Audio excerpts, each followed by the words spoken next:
Papasok na tayo sa garden.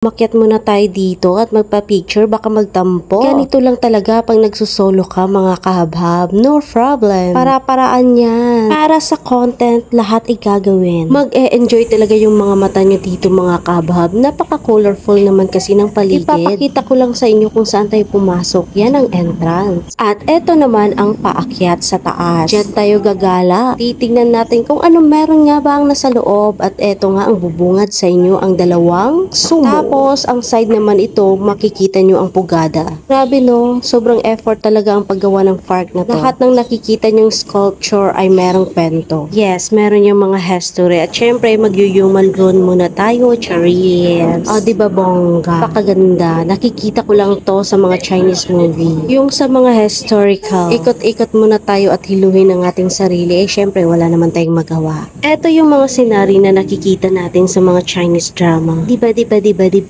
Basta nabubusog yung mga mata ko dito. Grabe, buti na lang hindi bumagsak yung pugada. Inupuan ni Buddha dun sa pinakataas. Yan naman ay resto. Parang nauubusan na ako kung paano ko to ikikwento sa inyo. Basta manood na lang kayo. Maganda siguro dito pag mag-shoot, no? Tapos takbo-takbo ka dyan, no? Habulin mo ako. Opa, habulin mo ako. Charis, tapos ihulog ka lang pala dyan. Napatanong tuloy ako mga kabab, paano kaya nila nailagay dun yung Buddha dun sa pinakataas? Napakahirap naman kasi ng mga instruktura nila. No? Nakikita nyo ang daming mga korba-korba. Mamaya na tayo aakyat dyan sa taas. Dito muna tayo sa baba maglakad-lakad. Pangatlong beses ko nang makapunta dito mga kabab, pero naa-amaze pa rin ako. Ang ganda kasi ng paggawa at saka yung mga design. Sobrang detalyado. O kita nyo, napakaganda talaga. Parang nakapunta ka na rin ng China. Char. Huwag na kayo pumunta dun. Dito na lang kayo pumunta. Eto talaga, kadalasan nakikita mo to sa mga historical drama. May fun. Tapos nagtiti kayo dyan sa gitna. Char. Diba? Ganun naman talaga yung sa mga Chinese. Tapos, yung meet-up place nila ay dyan sa gitna ng tulay. Dyan nagtapat ang mahal na hari sa mahal na reyna. Pawis-pawis ako mga kabab. Kanina umulan, ngayon mainit na naman. Ano ba? Pag ganito naman ang bumungad sa inyo. Ba? Tayo dito. Tarat, tarat, tarat. Uy, nag-date-date man si Uncle. Hindi pa nga nangalahati si Mespor pero nahingal na. Mga tropa. Kasi daan, may daan na dito. Pasok sana ako dun, kaso wala namang daan. Tambay sana ako kasi walang daan. Siguro pagkasama ko mga anak ko dito, sobrang mag-i-enjoy sila kasi ang daming mga animal like you. Eto naman, ano ba tawag dito? Sculpture ba? Pinapakita dyan sa senaryong yan is ang digmaan. Nakikita nyo naman may mga espada, may mga pana, tapos may mga taong nahulog dyan sa tubig. Grabe naman kasi yung digmaan noong unang panahon. Bakit na ako mga kababa? Nandito tayo sa cave. Dyan. Kasi yung baba. Tingnan natin yung baba.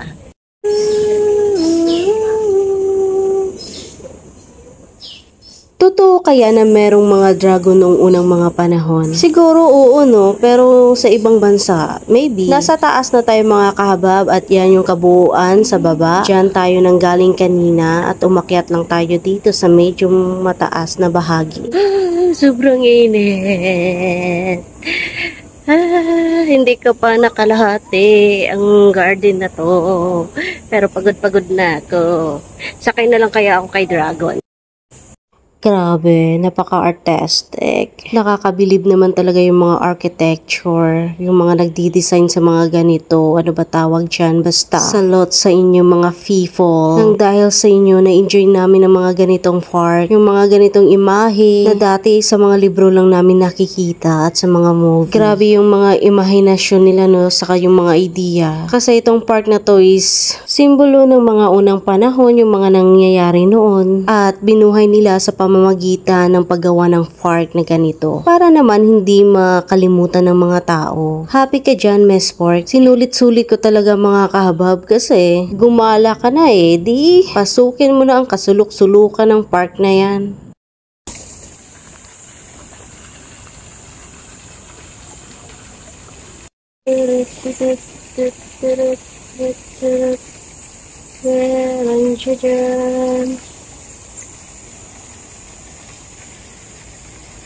Pagkatapos mga kahabab, meron dito sa loob.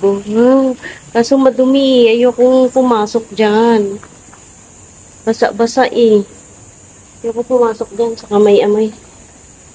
Akyat na tayo. Tayo. Diyan tayo galing oh. Wait lang, pakita ko sa inyo.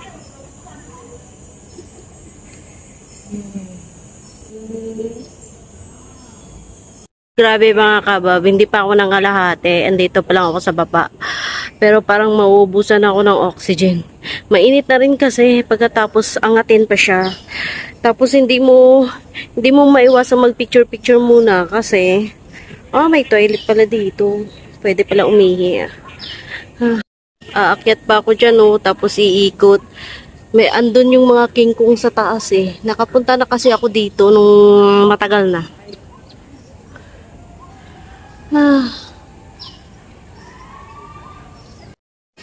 Inom muna ako ng tubig kasi naubusan na ako ng naubusan ako ng oxygen. Parang ma-dehydrate na ako. Tingnan niyo, basa-basa na ako, 'di ba? Pawis-pawis. At dahil dyan, may part 2 tayo, pahinga muna ang ating lungs. Thank you!